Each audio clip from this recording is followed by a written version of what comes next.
Aloha and welcome back to another opponent preview version of the Ohana Packers Edition podcast. The podcast where two dudes from halfway across the world talk everything green and gold.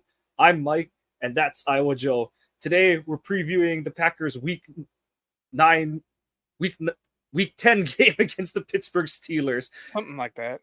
Great radio. Joe, what's your first thoughts on the Steelers game this week? It's another one of those games that when we were looking at it early on in the season, it was kind of a toss-up because while they're not a great team overall, they have good components to them. So Kenny Pickett isn't really great at the moment, but they've got a guy like George Pickens and Najee Harris and guys like that can make plays. So it still makes them dangerous. While on defense, they may not be the greatest defense out there, but they've still got guys like TJ Watt and Minkah Fitzpatrick, which I didn't look at the injury report, so I don't know if he practiced today or not. So they have guys that can be game changers, but overall they don't scare me. That's fair. Yeah, this isn't even the team that we faced obviously this isn't even to the level of the team we faced in Super Bowl 45. This is a still partially rebooted version of the Steelers, which means they're still built off of a defensive identity. But yeah, they're not the primo version that they were that's going to get them to the Super Bowl or anything close to that. But like you said, dangerous opponent. But as we always do, we're going to start with Packers updates. Decent participation today. The one of the big bits is that Christian Watson with a full upper body, just everything on the upper body ailing him. First bit of great news, they confirmed he does not have a concussion, so he's not in protocol, and he not great, but great that he was a full participant, but not great in the sense that he was listed with the back, but it's better than with like 3 or 4 different things that he was listed as being out within the game. Well, if he was listed as a full participant, that tells me it's not much of anything other than he landed wrong on the catch. So he just kind of, he's maybe more bruised up than anything. So that doesn't necessarily concern me unless we go into like Thursday or Friday and now he's not practicing and stuff like that. From the few videos that Bill Huber and Wes Hodkovich had, it looked like he was, it was kind of a jog through practice, but it looked like he was moving around well. He didn't look like he was kind of saving himself or anything like that, which is not what you want to see in jog throughs. But after that, limited participants. Kenny Clark did practice today, which is a great sign after he left the game early on Sunday against the Rams with a shoulder. Rudy Ford was back at practice, but hopefully he takes his spot back from Jonathan Owens and not the Cyclone, Anthony Johnson Jr. Elton Jenkins and Aaron Jones, of course, are still limited participants, but I expect them to be for a while. DNPs today were Jair with a shoulder, not the back. So good and bad, but it's better that it's not the back isn't even listed there. Yosh Nijman, unfortunately, was out with the back. John Runyon out with a neck injury. And Quay sat out with the groin, though I believe I read he at least did some rehab work. And the only other roster update is a practice squad one from earlier in the week. James Robinson was released from the practice squad, and Ellis Merriweather, who I believe was a not training camp, but a post-draft workout player, he has been brought back to the practice squad. So I think he spent a little time with the Saints on their practice squad. So now this one is a little surprising in a way, but it kind of tells me that maybe James Robinson's, I think it was Achilles, hasn't fully healed. So, or maybe not, it's not fully healed, but he's not the player that he was before the injury. Otherwise, I don't see the reason why they would just up and cut him. Unless he's just an absolute bonehead and can't get the plays down for anything. I think I think part that, and I think it also just points to that Aaron Jones is as healthy as he's gonna be at this point of the season, basically. So I think it's a little bit of both. I don't think you're wrong Yeah, pointing but that it's out. a well, I mean, it's a practice squad spot. I mean, it's not Yeah, like it's a 53-man roster, and it never hurts to have a guy like James Robinson there if it's the same type of James Robinson that he was before he had that bad injury. So, and they still haven't used any of his call ups. So there would have been no reason not to hold him. I mean, especially over a guy who is a undrafted free agent out of, I think, Maine or Massachusetts, one of the two. I know one of it's an those Northeast M-State. schools. Yeah, that really has no track record per se in the NFL. So it just that's what makes me wonder if the injury Robinson had was a little bit more extensive, that it really zapped his, which it's not uncommon. Yeah, It happens. That's why I think a lot, even though it is just not just Aaron Rodgers, but it is Aaron Rodgers that he's a big name. I think that's why a lot of people are really surprised with what Aaron's doing right now post surgery for his Achilles, because you know it's really rare for somebody like to be putting pressure on his foot and dropping back and making throws this he's soon not after the close. surgery. He's not I'm close. no, I'm He's not saying he's close, but I'm just saying that it's unusual at this stage in time that nah. I he's at okay. that So point. I'm obviously not a professional athlete and not a doctor or anything, but just kind of gauging with where he is. So, like just under 2 months post op.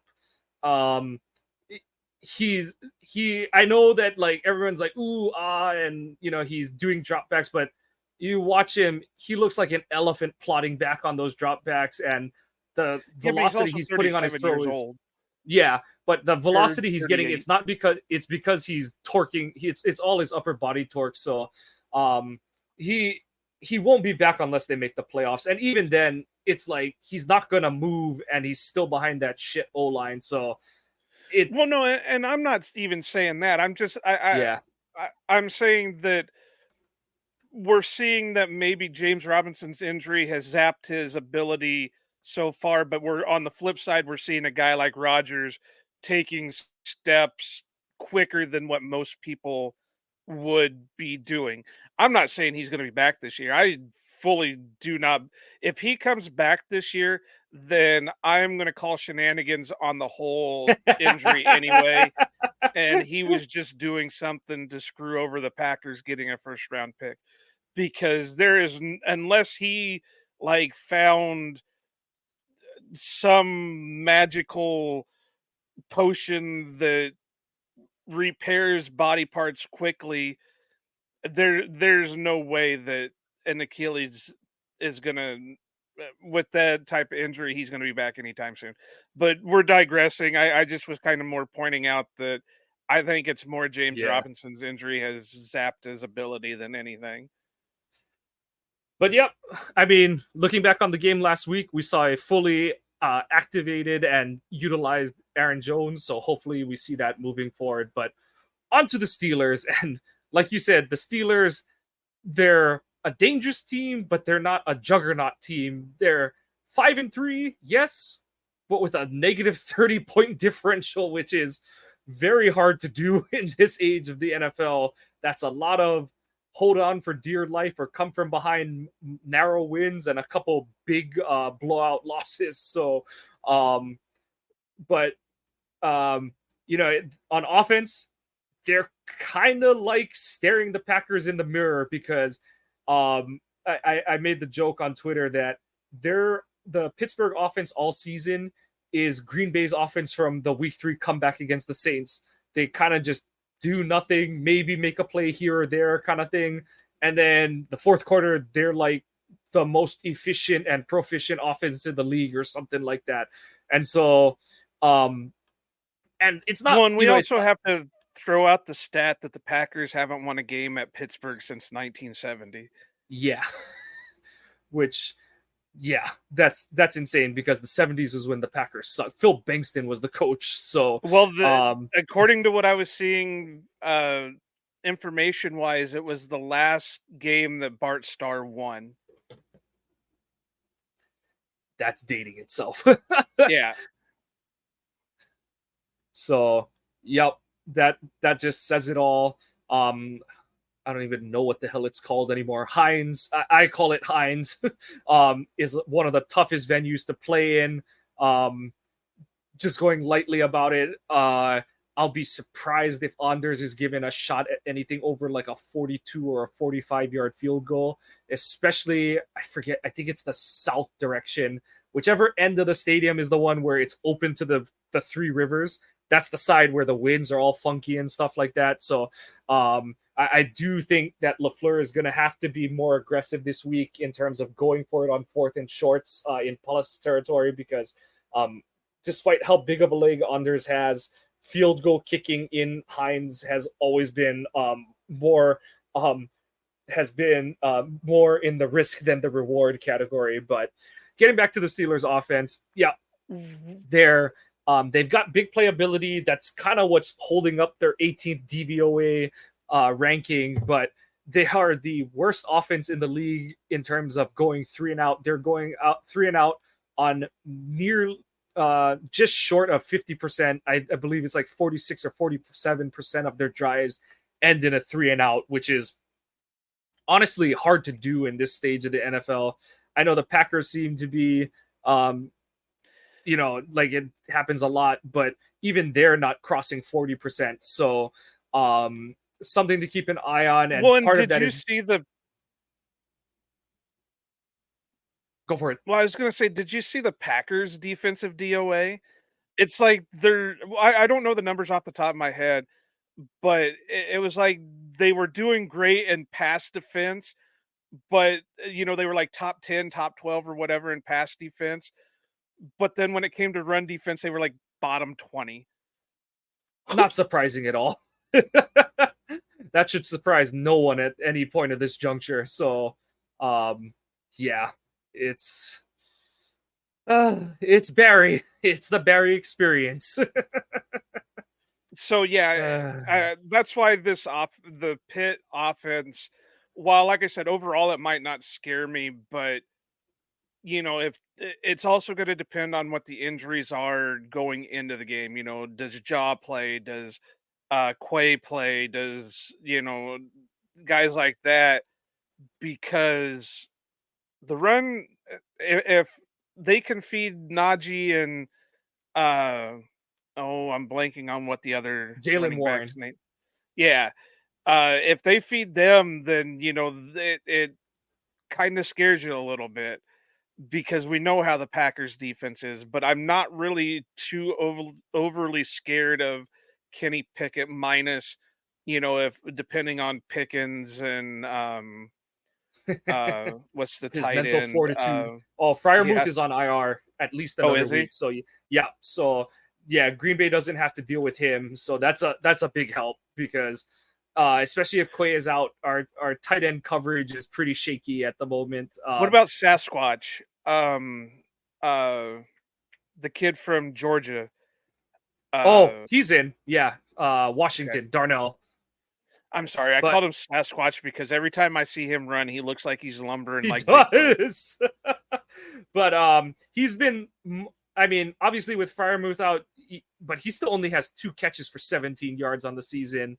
He hasn't really been utilized as a pass catcher, mostly as a run blocker, pass protector in their offensive scheme. So because their O-line play has been really up and down. The bright spot for them is their first round pick, one Broderick Jones, who was my 1B option behind Lucas Van Ness and ahead of my 1C and Christian Gonzalez at the time Green Bay was picking. He has come on strong because their season opening starter at left tackle, Dan Moore, got injured. So Broderick's gotten like 2 out of 3 starts in the last 3 games or something like that, and he's looked pretty good for them. So my dad really likes him. So He's a big um boy, isn't he? He's yeah, like 6'7" or something like that, and yeah, 330. yeah. And he looks like he's acclimating himself to the NFL pretty well. Um and yep, so it's I think we kind of saw it the last time Green Bay played Pittsburgh, and a lot of the offensive line pieces are kind of the same. I think 3 of the 5 starters are the same. The right tackle Okorafor, um, the left guard, I forget his name, and then the right guard is James Daniels, who used to play for the Bears, so we're used to seeing him. And um, center is Mason Cole. He was with the Cardinals and I think most recently the Vikings. And then Jones would be the left tackle. So the Green Bay front has to continue to kind of do what it's been doing the last couple of weeks, which is having success at the line of scrimmage and kind of harass Pickett because, Pickett's been able to pull rabbits out of hats at the end of games. But, as much grief as He Green Bay fans give Jordan Love, Pickett ain't much better if he is any better than Love. No, but he's another one that has the ability like Jordan Love. He just hasn't been able to refine anything.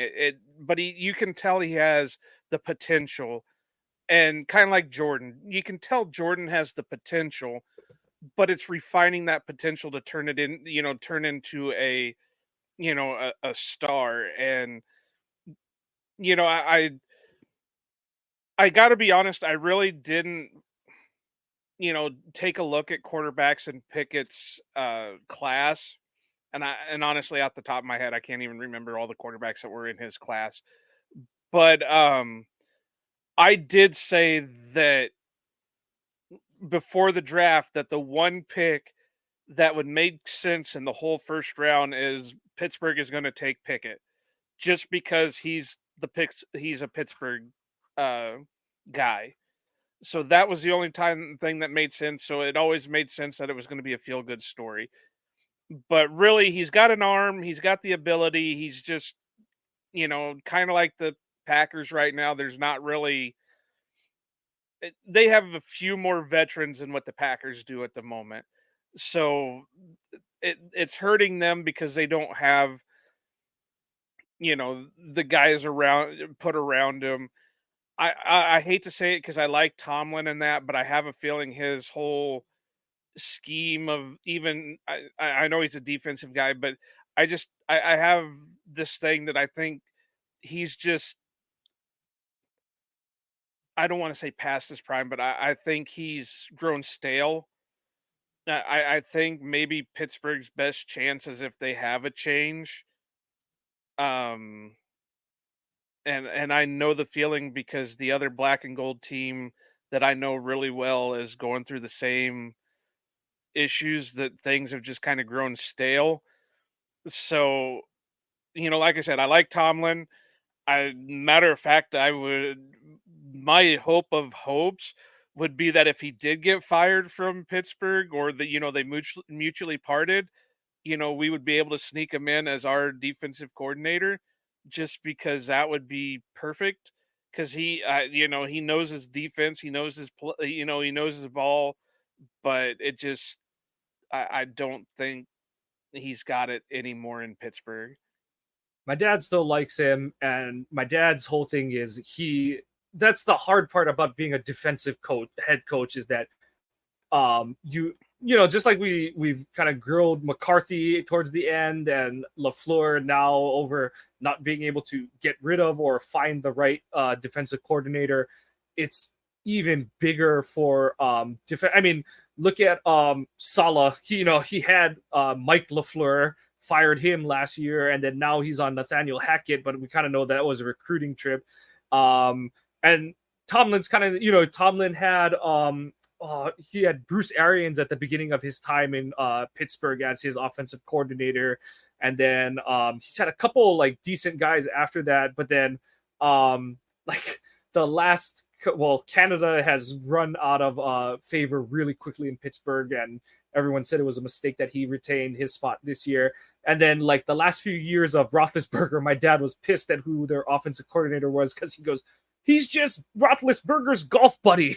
But so talking of nepotism hires, that's the ultimate in nepotism hires. Well, So I gotta say that at least Canada has some pretty good reflexes. Did you see the yeah, video going around? it's because he's kind of a younger. He's not a he's not Bruce Arians' age. Yeah, he's like I think he's like mid to late 40s or something. But yeah, that was funny. I know there's a lot of Steelers fans who are like so close. But yeah, really, just to get back on point, I just got to say that they're, other than like you've been saying, Mike, they're in the last parts of the game. I'm not really too worried overall of the offense, except for if they can get the run game going. And then just to get back to your quarterback point from last year's draft, it was pretty barren. So Pickett was the only first round quarterback. As long I know that my eyes are a little worn out today, but I don't believe a quarterback was taken in the second round. The next one was Desmond friggin' Ritter, picked by the Falcons, and then Malik Willis by the Titans. And then after that was Bailey Zappi by the Patriots. And I think maybe the best quarterback after, between Pickett and the next guy, might honestly be Sam Howell with the Redskins, or the Commanders. So it was a bad quarterback draft last year. Wasn't Trask last year, or was he the year before? He might have been last year, but I haven't gotten to him yet. So that just kind of illustrates the point further. Eventually I'll probably find him, but I do think he was. Oh, that's not a big deal. We're not even. We'll talk about them later in the year. Yeah, but going like you said, their offense, it's one of those. Okay, you got to try to put him in the rearview mirror, out of striking distance. The problem with that is this Pittsburgh defense, and like we kind of alluded to, it is not the steel curtain of years past, even from the like late 2000s, early 2010s with Polamalu and James Harrison and Lamar Woodley and names like that. But it's still a pretty stout unit, especially up front. They're 7th in DVOA overall, and that's powered by their front seven, especially the three-headed monster of TJ Watt, Alex Highsmith, and Cam Hayward, who combined to provide one of the biggest, run stopping and pressure applying trios around the league. They have Wisconsin's own Keanu Benton, who's rounding into form, and he'll be probably starting this week with former Packer Montravius Adams injured, who has found a home in Pittsburgh, much to the chagrin of a lot of Packer fans. That, of course, he finds his way on another roster. And I mean, go figure, if you're going to be a wayward, Adams was always a physically gifted defensive lineman. It would be Pittsburgh to kind of be a team to put a guy like that together and stuff. So Adams, has, I forget what he like. I know PFF ratings aren't everything, but he's been rating really well by I think he's in like the low to mid 80s or something like that. And, it just based on, what my dad was saying and what a lot of the Pittsburgh writers were saying when he got injured a couple weeks ago, it was, they were like, oh shoot, that's a pretty big blow to the defensive front. So, but. Well, that just goes to show that, the Packers are cursed when it comes to third rounders, because I mean,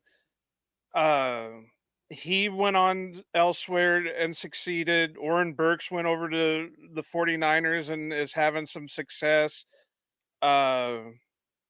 I'm trying to think, was Beagle a third or fourth round pick? Fourth round, I think. Okay, well then that doesn't count. But still, there's guys that are going, that the Packers are taking in the third round that aren't doing shit for the Packers, but then they go elsewhere and start having some kind of success out of it. Yep. So that means DeGuara is going to be gone next year and turn into like an all, the next Travis Kelce. That he'll actually go to, because that was the rumor, right? Is the Patriots liked him, so he'll actually go to the Patriots now, and he'll be the Belichick offense's new pet weapon kind of thing. Maybe. Have you seen the rumors though? Oh God. The rumors are that he'll get traded to the. Yeah, I saw that. Yeah, Washington is really pushing, or the new ownership is really pushing to consider trading for Belichick. I don't even know how that would work because I'm pretty sure New England just extended Belichick like a week or two ago or something like that. You're So just it's like a yeah, player, you're trading the yeah. contract. But so I bring all that up because what did we say in our game review from the Rams game? I know the Rams offense was broken, but their defense was still, a solid unit. And the Packers O-line looked as good as it has since the beginning of the season, sans Bakhtiari, but Elton looked as healthy as he has. Myers had a strong game. I know Runyon graded out kind of bad, but and he's missed practice, so maybe Ryan gets a start, and Zach Tom looks pretty healthy as well. So, you have Tom and Elton as healthy as they've looked since really the beginning of the season. And that's going to be a big key for this game, because if you're able to secure the one, and that'll be prime TV, is that, I know that they moved TJ Watt around, but he's going to primarily line up as over the right tackle. So Zach Tom against TJ Watt. I know that like Jacob Westendorf says all the time, if his last name was Smith and he played at Northwestern, no one would give a crap that the Packers I've passed said on that him. from the day that draft happened. And my thing with it is, like, everyone acts like he was such a sure thing, and I was like, if you just look at like Justice Mosqueda's draft review, it's a very like, there's a lot of optimism, but there's a lot of, but he's got holes in his game. Like, I think he had 11 and a half sacks as a senior or whatever, but only 2 of them were against an old lineman. And I think one of them was against a guard or something like that. So he had some I could weird pull up my stats and old stuff. scouting report on him. Unfortunately, the website that I kept it all on went under, and they sold it to somebody else, and now I've lost all of it. But I a lot of it, I said the same thing, that his sacks were kind of weakling sacks. The big concern was injuries. He only had played the position for a couple of years and stuff like that.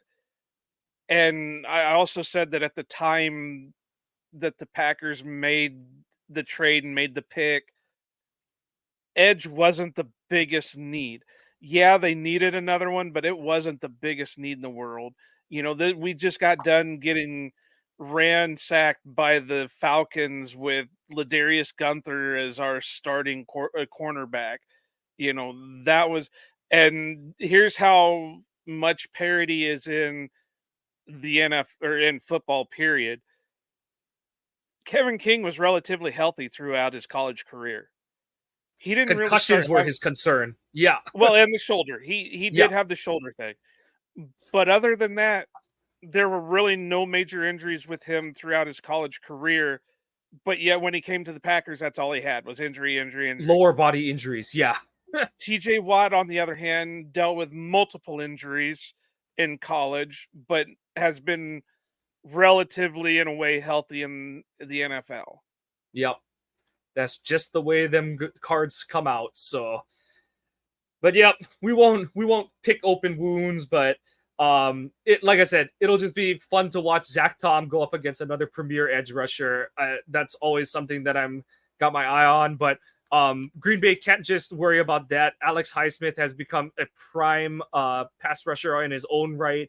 And he is, as things stand right now, it's either going to be a kind of hobbled Yosh or Rasheed Walker on the left side who's going to have to block Highsmith. So, like I said, the Packers O-line played its best game of the season to my thoughts, because I know they were healthy in week 1, but that was Chicago, and Chicago's defense was a bag of soggy fries. So I think that, coming off of a game where they rushed for 180 yards and they still, they rushed for 184 and still threw for almost 250.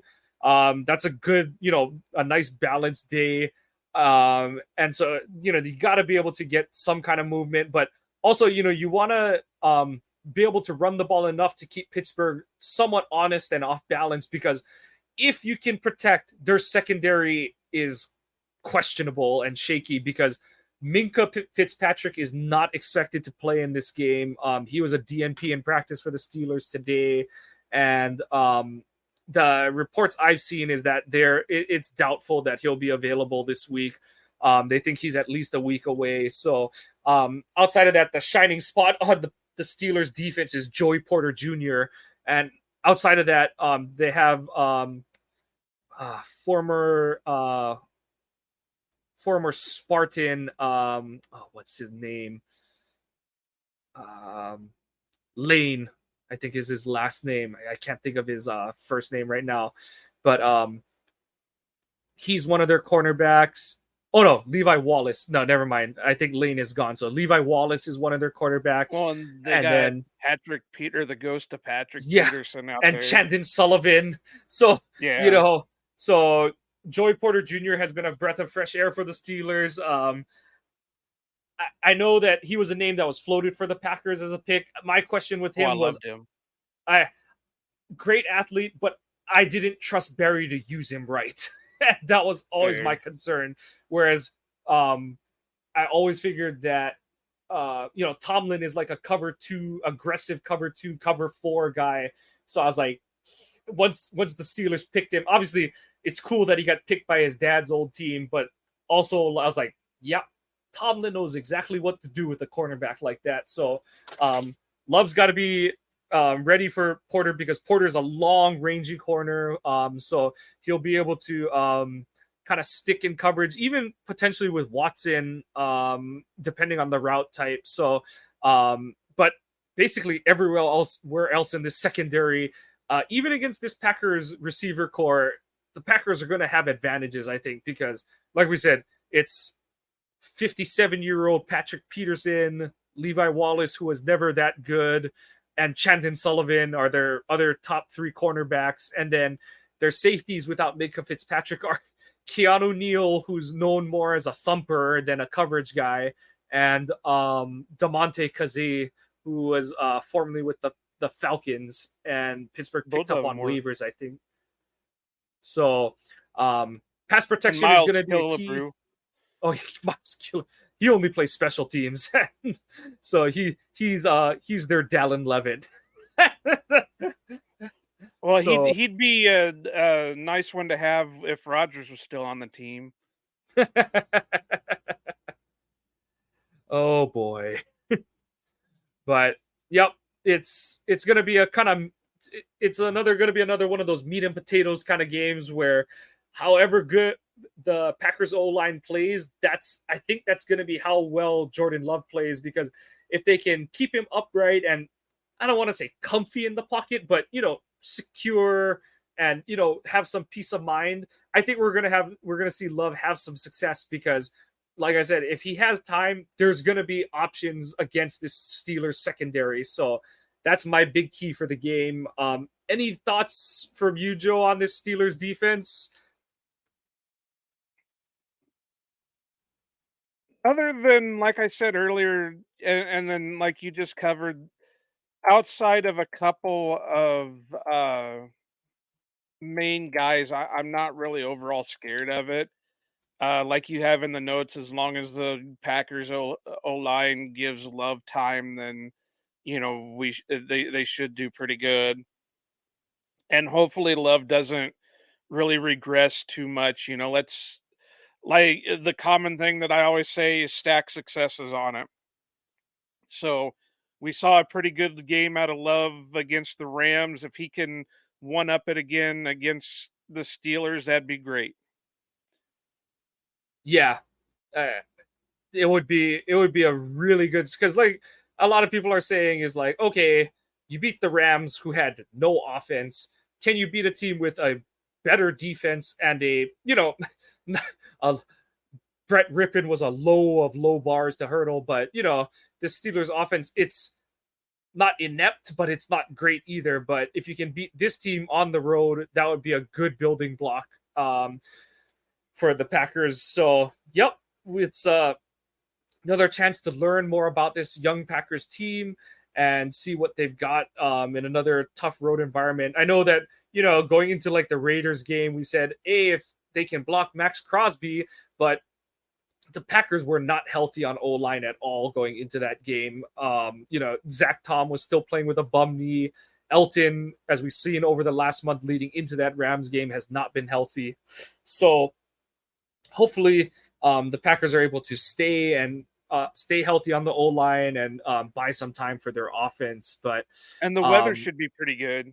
yeah, According to what which I'm is seeing, ironic. it's yeah. Ironic coming out of Lambeau and going into Hines, kind of going into the winter, the late fall winter months. This is where Pittsburgh tends to get some funky weather, so it's kind of interesting that the weather is supposed to be nice this time of year. But I mean, any little bit of help the Packers can get is always nice. So well, according to AccuWeather, it's supposed to be a high of 50, partly cloudy, maybe a 10% chance of precipitation, a northwest wind of 7 miles per hour with gusts of maybe 8 miles per hour.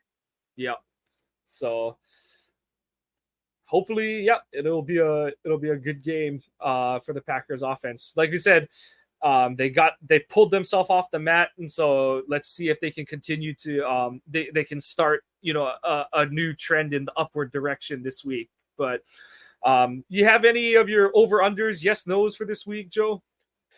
Yeah, I had to real quick do the over unders because I forgot all about them. So they're gonna have a common thread, but like I've said before,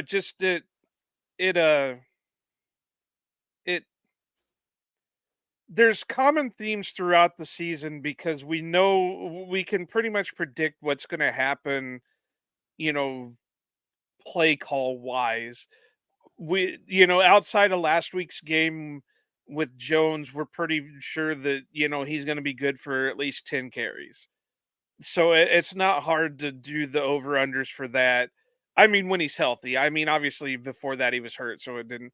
But anyway, my first one is under 1.5 TDs for Jordan Love. I say over. If they're gonna win, they're gonna need over from him. I'm gonna say under, and it's gonna be with the caveat that it's probably gonna be because they're breaking out a few more of the trick plays.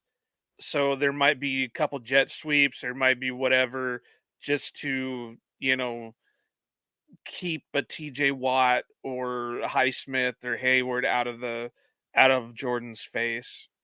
That would be ideal. So next one is 1.5 touchdowns for Aaron Jones.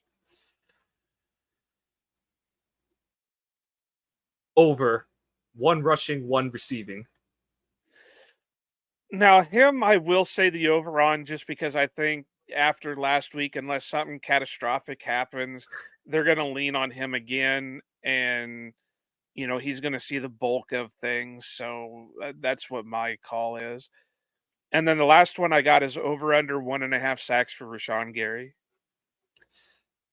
I'm gonna say over. I'm going to say under because I'm hoping this will be Lucas's breakout game. It'll be because based on how they've lined up, Rashawn's been getting a lot of snaps at left outside linebacker or left end, and Lucas is actually getting a lot of the right end. So he would, if everything holds up, he'll be facing off against Broderick Jones. So that'll be an interesting matchup to watch if that does come to bear on Sunday. I would like to see the two of them go at each other. Now, wasn't Broderick the left tackle for Ohio State last year? Or was he the right tackle? Broderick was the Georgia tackle. Or Georgia tackle. Okay, never mind. Yeah, you're thinking of Dewan. Yeah. Dewan was the Ohio State. The Broderick is big. Johnson, Broderick is a big dude too. But yeah, Dewan is the 6'9" or whatever, almost 370 guy or whatever the hell he is. Yeah. Okay, never mind. No. I was gonna say they played Ohio State and he absolutely destroyed their offensive line. No, he took apart Paris Johnson. Yeah. So that was one of his most impressive games of his college career, was taking apart a top 10 NFL pick who has 2 of them really good in the who has looked really good in the pros too. Well, he did 2 of them. He also destroyed Peter Skoronski. Yep, he might have sealed Skoronski's future at guard instead of tackle in the NFL. But Joe, anything else? I think we've covered this one as much as we're going to inside and out, but any last thoughts on this one before we head on out of here for tonight? Not really. I mean, I I don't want to be overly confident for it because anything can happen, and who knows with the Packers this year. But I'm just hoping for a good game. Obviously skewed to the Packers side of things, but we'll see what happens. Yep, that's honestly it. Like I said, just keep looking a little better on offense. Like I said, it was nice that it wasn't pulling teeth to move the ball against the Rams, which, like I said, still has a competent to good defense. So hopefully, like I said, they're going into a tough road environment in Heinz Field. I know that someone's gonna start yelling, but eh, I still call it Heinz. I still call the Seahawks Stadium Quest Field. So I don't know. I don't care when they update Isn't it. it like Three Rivers or something, or was that the No, Three Phillies? Rivers was their old stadium. Okay. Yeah, but I forget. It's some like crypto or insurance company or some crap like that now. Go So figure. yeah. But that'll do it for us on this opponent preview of the Pittsburgh Steelers playing the Green Bay Packers in Pittsburgh this week in Week 10 of the 2023 season. Please give us a follow on our Twitter accounts. I'm at Kawano Mike. Joe is at Iowa_Joe86. Follow the pod at Ohana_Packers. Please give our website a check out, ohanapackers.org. I will have a article, or Joe just had an article drop today about 10 Packers who may or may not be with the team next year. I have one dropping today, or sorry, Joe's dropped yesterday by the time you're hearing this. Mine is dropping today regarding play call structure and why LaFleur is in a hard spot with the youth on offense and how he has to make concessions without paring down his playbook too much. So that one's going to be a little bit of a mind bender, but if you're looking to get a little bit more insight into the behind the curtains in terms of calling an NFL offense, that's your sort of dummies guide to it. But please follow the pod wherever on your favorite podcast app, Ohana Packers edition. Please give us a like and a subscribe. Whether you're liking or not liking what you're hearing, please leave comments. We enjoy the feedback regardless. It's how we try to improve ourselves, just like the Packers are. Joe, hopefully the Packers are able to get to 4-5 this week. It's the climb back to 500. But until our game review, we say mahalo and aloha.